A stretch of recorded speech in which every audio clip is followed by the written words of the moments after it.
Well, Juneteenth marks a special day in U.S. history. On June 19, 1865, the last group of enslaved people in the country were freed. Joining us to discuss this freedom celebration here in the city of Los Angeles is Councilmember Marqueece Harris-Dawson.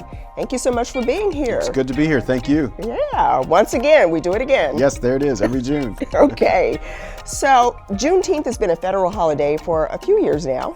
So in your opinion, why is it important that we continue to celebrate this day? Well, it's an important story to remember. It's part of the American story. It's part and parcel of the American story. Slavery is something that really isn't recognized in any other formal way as a part of U.S. history, and it's such a big part of who we are as a country and who we've been, and really vestiges of which we are still trying to overcome to this day. And then there are the particularities of the story of Juneteenth that just shows the struggle and working through something. And so, you know, we here in Los Angeles, we wish homelessness would go away tomorrow and we could just have solved that problem.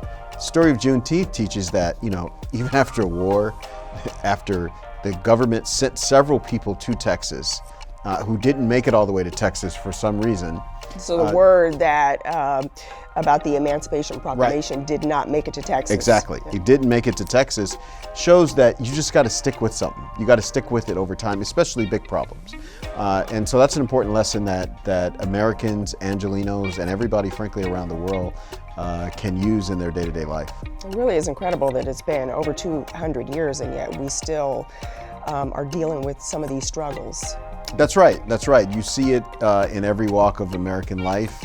You know, you look at the people of African descent and you say, hey, what's going on there? And then you look at the history and you understand that that's how this country started. It started really with slavery, as President Obama called it, as the original sin. And we continue to try to work our way out of that generation after generation. I want to talk more about Juneteenth. How are you celebrating the holiday? Well, you know, we have several celebrations, formal celebrations now throughout the county of Los Angeles, certainly a lot here in the city, informal barbecues, picnics, so on and so forth. And so there will be a lot of that as well. For people who want to give back for Juneteenth, instead of celebrating, doing something for the community, what would you recommend they do? Well, you know, there's always our local organizations and our local churches. Everybody's doing something. You know, when you see people living on the street in your community, know that they always need underwear and socks. That is the number one request of people living on the street.